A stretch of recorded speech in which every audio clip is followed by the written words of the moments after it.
An analysis of the play A Doll's House by Henrik Ibsen. This will include a summary of the 3 acts, character analysis, figurative language, theme, and 5 key moments of the play. The first act of Henrik Ibsen's play begins as a porter delivers a Christmas tree to the Helmer's house on Christmas Eve. Nora Helmer comes to the door to have the tree brought in and to pay the porter. Nora quickly eats the macaroon before she hears her husband, Torvald Helmer, in his office. She quickly hides the macaroons as her husband calls out to her so that he doesn't see that she spent money on them. He calls her a songlark and squirrel and uses a gentle yet authoritative tone when speaking to her. He chastises her lightly when she mentions wanting to spend more money that year. Helmer playfully accuses her of being irresponsible and frivolous financially, while she still tries to reason with him that they should be allowed to spend more that year. This is due to Torvald's recent acquisition of a high-ranking position at the bank. Seeing his wife's pouty disappointment, he offers her money as an early Christmas gift, causing her to light up and be cheerful again. They are interrupted when the maid informs Torvald that Dr. Rank, their doctor and close friend, has arrived. She also mentions to Nora that a seemingly unfamiliar woman has arrived. Torvald returns to his study and Nora goes out to meet the woman. At first she does not recognize her, but after a moment remembers her as Mrs. Linde, or Kristine, a longtime friend that she has not seen for nearly 9 years. As they conversate, Nora reveals that she borrowed money from someone behind her husband's back in order to pay for a vital trip for his health to Italy. This is the introduction to the major source of conflict in the story. Nora asks Kristine not to say a word to anyone, to which she, only somewhat reluctantly, agrees. The maid then alerts Nora of the arrival of the lawyer, Mr. Krogstad, who she briefly speaks reluctantly to before he heads off to Torvald's office. Dr. Rank emerges from the office to speak with Nora and Mrs. Linde. He tells them that Krogstad is an unconscionable man and should not be trusted. Mrs. Linde mentions that she is looking for a job, and Dr. Rank mentions the possibility of getting her a position working under Torvald at the bank. Mrs. Linde leaves pleased, and Dr. Rank follows. Krogstad has come to talk to Nora about the money he loaned her all those years ago. He is worried that when Torvald hires Kristine, he will lose his job. He needs that job because he has a somewhat tarnished reputation and will have a hard time finding another job. Nora does not care about his situation. She knows that her husband will soon be able to pay off the remainder of the loan. However, Krogstad points out that when he agreed to lend her the money, it was under the assumption that her father would co-sign. But when he checked the date of her father's signature on the document, he realized it was dated 3 days after her father had in fact died.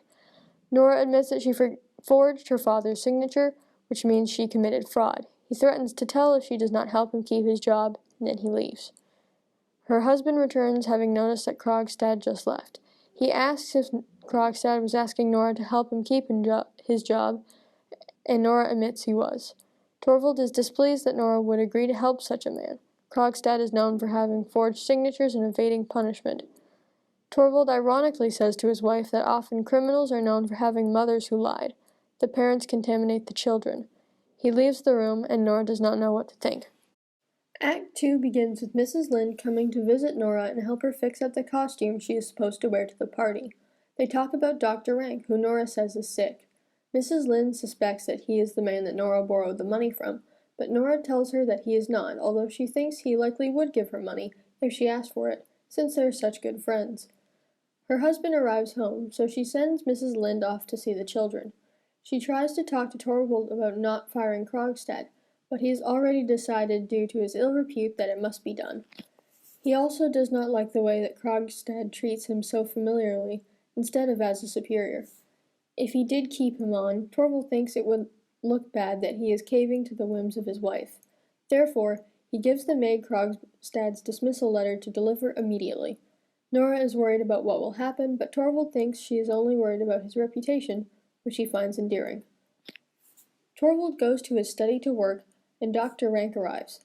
Nora thinks about telling him her secret and asking him for the money, but then Dr. Rank decides to tell Nora that he has always loved her. She feels uncomfortable, and knowing this information, decides it would be inappropriate to take advantage of him, so she does not ask him for the money.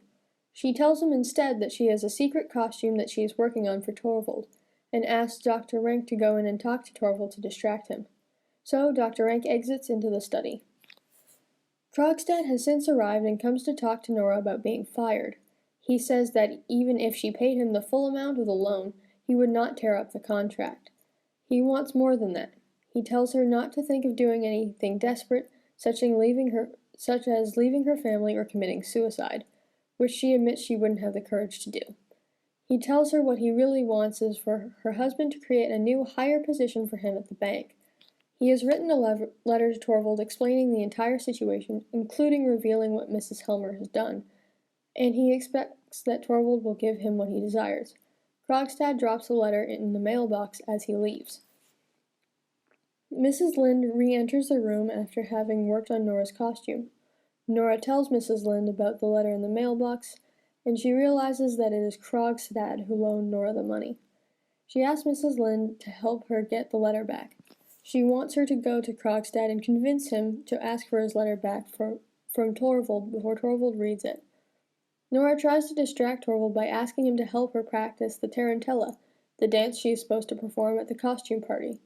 Dr. Rank offers to play the piano so that Torvald can help her. Nora dances wildly until Mrs. Linde returns.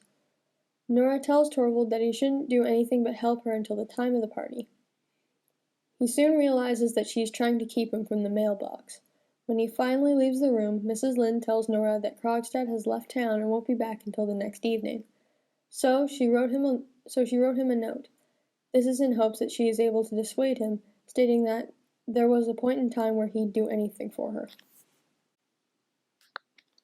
Act 3 starts off with Mrs. Linde talking to Nils Krogstad.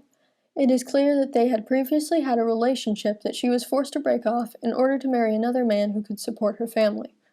He admits that, despite his anger towards her for leaving him, he still loves her. During their conversation, he realized that she wrote him the note in order for him to come ask for his letter back, so that Mrs. Linde could help Nora. However, she changes her mind and decided that he should leave the letter because it is time that Nora told her husband the truth.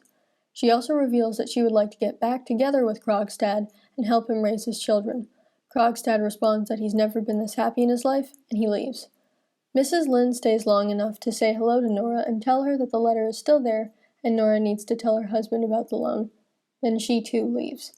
Torvald continues talking to his wife about how much fun he had at the party and how happy he is. Then Dr. Rank briefly stops by on his way out to say goodbye. After he leaves, Torvald begins making suggestive advances towards Nora, telling her he imagines her as his young fiancée and calling her other infantilizing pet names, thinking of getting her alone with him for the first time. Nora tries to get him to stop, stating that she does not want what he is saying to her. He does not listen and continues until they're interrupted by a knock on the door. Torvald goes into the mailbox and finds someone has tampered with it.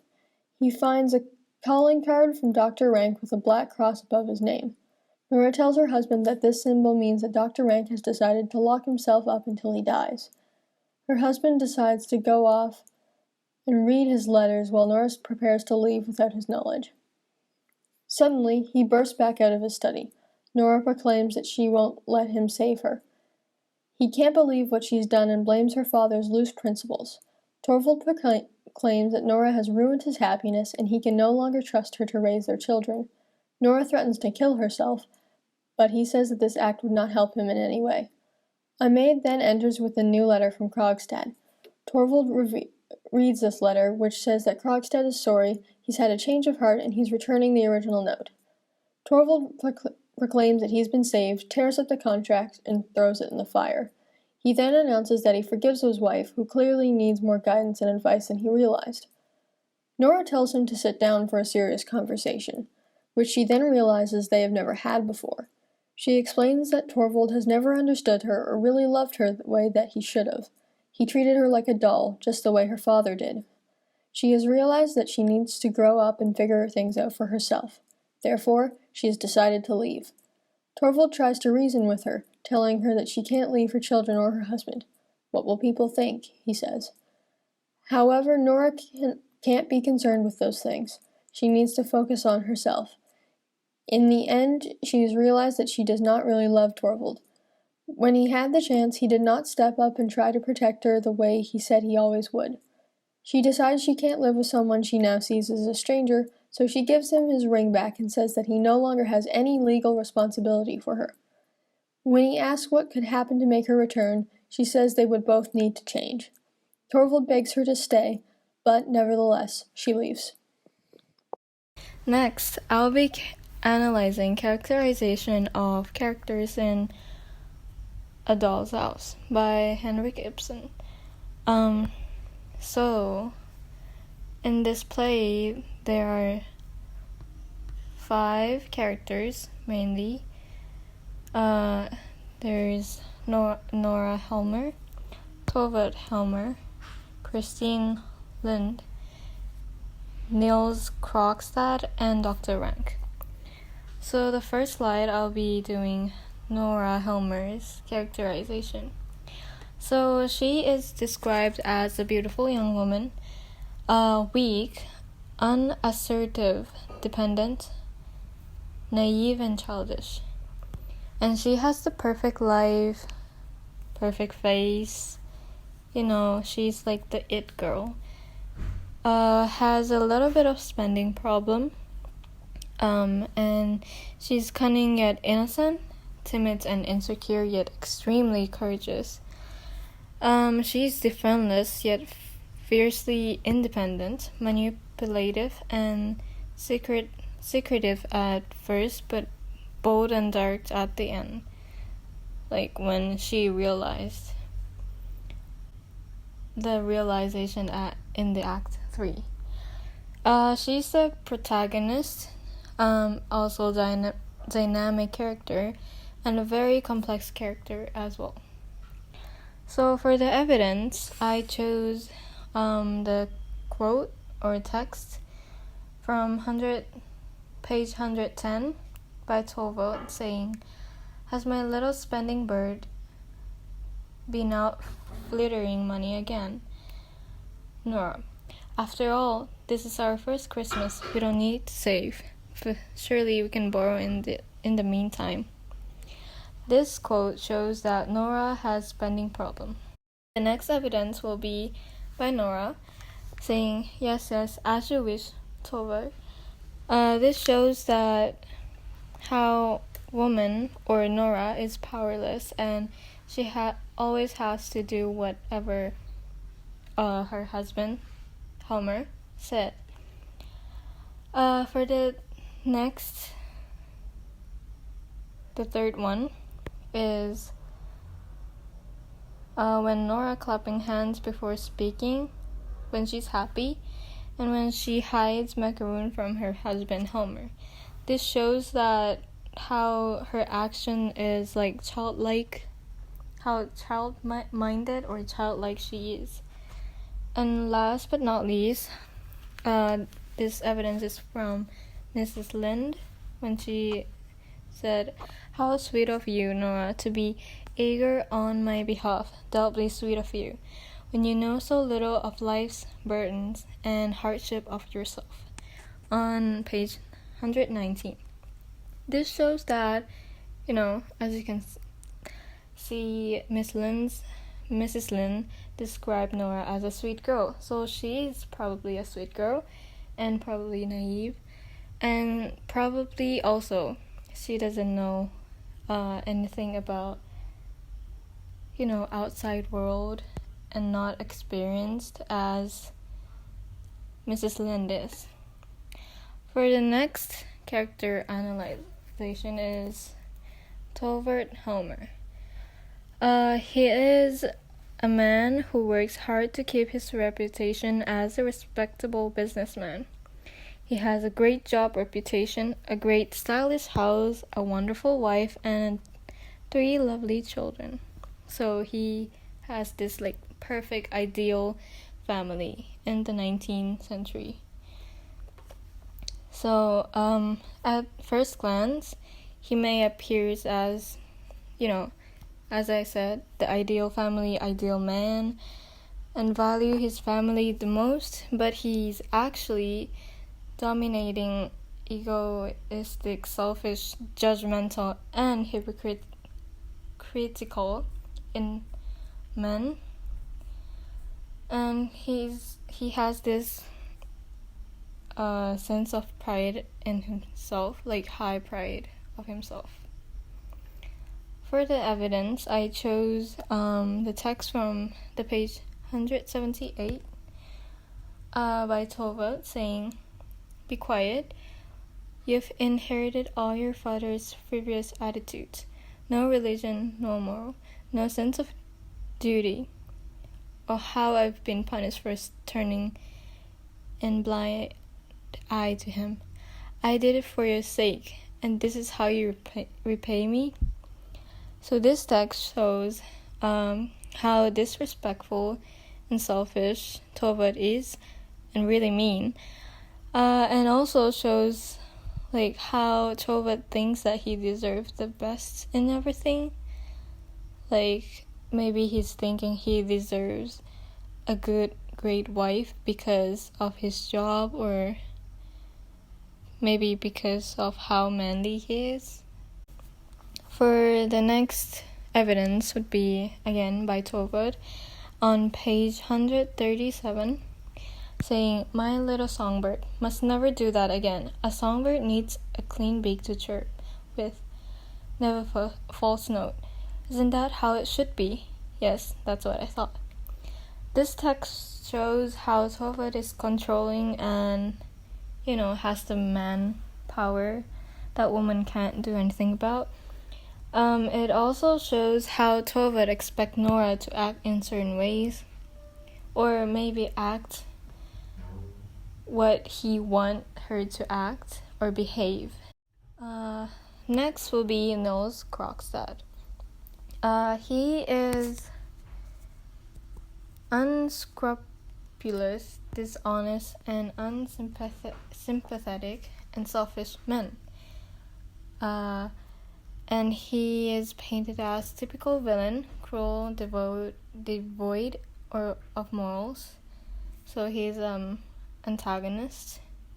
His relationship with Helmer is that he holds position subordinate to that subordinate of Helmer's in the bank. And also, both Nora and Krogstad has committed the same crime, like forgery of signatures. And last but not least, he's in love with Kristine. And I think they have dated, like before Kristine got married. So for the evidence text, I chose the words from Torvald on page 139, saying, "Just imagine how guilt-ridden person has to lie and dissemble and pretend to all and sundry. Has to wear a mask even for those closest to him. Yes, even for his wife and his own children. And the children, well, that really is worse of it, Nora." This text is from when Torvald is like describing how Krogstad is to Nora.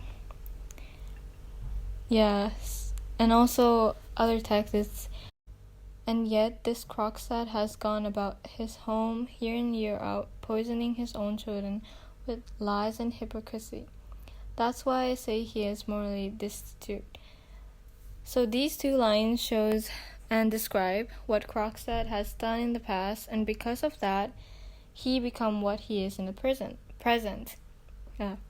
Which Torvald describes him as a liar and untrustworthy man. And also, this particular scene was like Torvald explain or like teaching Nora not to become like him, or be careful of him, not to interact with him. Yeah.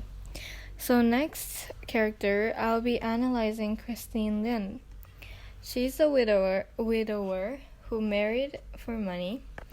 She's an independent woman who is capable of things and been through a lot comparing to Nora.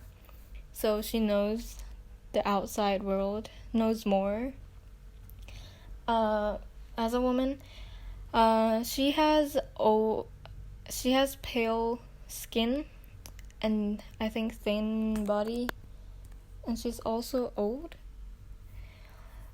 She's in love with Krogstad, and relationship with Nora is a supportive friend. So for her evidence, I chose a text from page 115 by Nora, saying, "Made that long journey in the winter. That was brave." As we can see, direct characterization describes how brave and courageous and fearless Kristine is.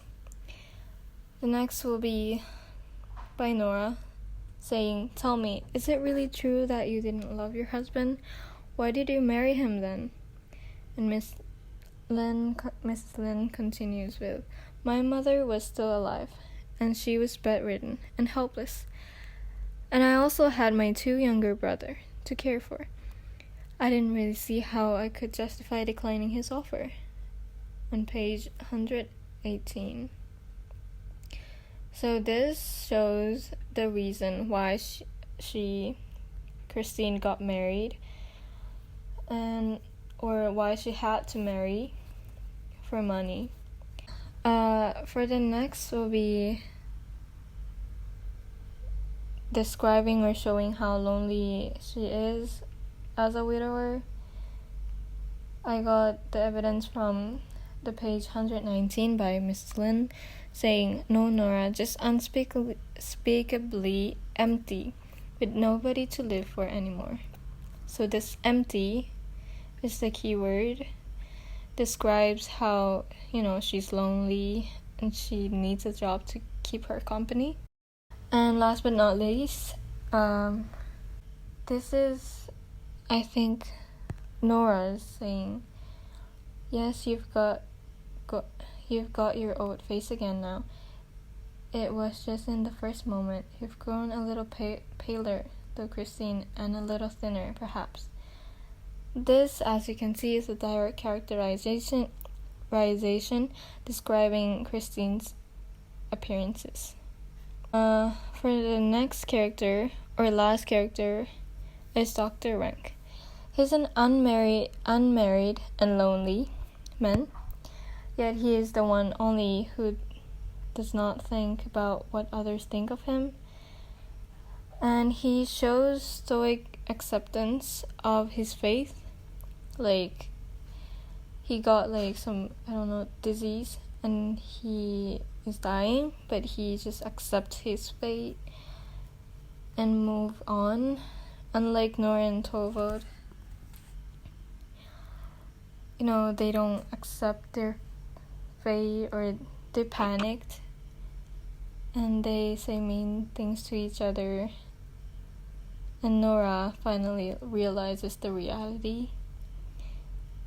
Anyways, Dr. Rank is also kind and considerate. And he's also in love with Nora. Next, on to figurative language, specifically the symbolism of the masquerade dress. On page 55, before the masquerade party, Nora has an outburst regarding her dress, saying, "I wish I could tear them into a million pieces." This quote represents her guilt and her feeling like an imposter. The masquerade ball is an annual event, a symbol of Nora's and Torvald's happiness and successful marriage. Her wishing to tear apart the dress that has vital meaning to both her and Torvald reflects how she feels about the news of her accidental forgery. She feels as though it is tearing apart her relationship. Additionally, at the end of Act 3, when Nora realizes that Helmer doesn't love her, she takes off the masquerade dress, revealing her true identity to him, and taking off the mask of their perfect marriage. The next symbol is the frequently mentioned macaroon. When Nora comes home with macaroons and Helmer suspects her of it, he says, "My sweet tooth wouldn't have perhaps been on a rampage in town today," on page 113. Later on page 127, when Dr. Rank notices the macaroons, he says, "I thought they were forbidden goods here." These two quotes illustrate how the macaroon is there to depict the power dynamic in the relationship and to establish the values of each character. Helmer is the husband and therefore the man in control, dictating how Nora should eat in order for her to maintain her peak physical attractiveness. Nora now sees herself as valuable to the extent that she is pretty, and not in her intellect or independence. Next, on to themes. Based on the events of the play, it can be inferred that one of the themes of the play is the deconstructivism of extreme gender roles. All of the characters in this play are on a spectrum of the established gender roles, some conforming more than others. The play contrasts the relationship dynamic of Krogstad and Mrs. Linde to Helmer and Nora. Helmer is forthright, audacious, and family-serving as a man should be during this time period. This is illustrated through his unwillingness to hire Krogstad or to even be associated with him, saying, "He thinks it entitles him to take a familiar tone with me. I assure you, it's highly embarrassing," on page 148. Furthermore, the macaroon being the symbol of Nora's value being imposed on her by her beauty illustrates deconstructivism. It authorizes Helmer to view her as a pretty doll and encourages Nora to see herself as no more and to seek validation for her perceived attractiveness, and thus value. Men build their egos on serving women, and women diminish theirs to serve men, as per the dialogue between Helmer and Nora on page 168. "I'd gladly work day and night for you, Nora, bear pain and hardship for your sake, but nobody would sacrifice their honor for the one they love." Hundreds and thousands of women have. The straining effort it took for Nora to maintain her facade of naivety and dollishness drives her to leave not only her husband, kids, but her entire life. In contrast, Krogstad and Mrs. Linde led their lives individually and separated from gender norms. They end up in a happy relationship. It draws the question of if Helmer and Nora had not been pressured to lead a certain type of life, would they have been happy together? Last and finally least are the 5 key moments in this play. In Act 1, there are 2 important moments. First being Nora and Mrs. Linde's conversation in which Nora discusses Helmer's health and how she healed him without her father's wealth, but by borrowing money, while Mrs. Linde discusses her life as a working widower. This reveals character struggles and introduces conflict. The second moment in Act 1 is Krogstad's conversation with Nora. In this conversation, it's revealed that Krogstad is the man she borrowed money from, but she did not in fact borrow money, she committed fraud. Krogstad uses this information to blackmail Nora into maintaining his position at the bank. This builds tension and reveals character traits about both Nora and Krogstad. In Act 2, Dr. Rank indirectly confesses to Nora by implying that he would do anything for her. Here it's revealed that Nora uses her beauty as a tool to earn attention. This brings up the possible global issue of beauty being currency. In Act 3, there is a notable conversation where Krogstad and Mrs. Linde discuss their future together. They accept each other for who they are and have a happily ever after. When put into the perspective of the thematic issue of gender norms, are they able to be happy together because human beings are naturally inclined to fit these norms, or is it because they did not conform as strictly as Helmer and Nora did?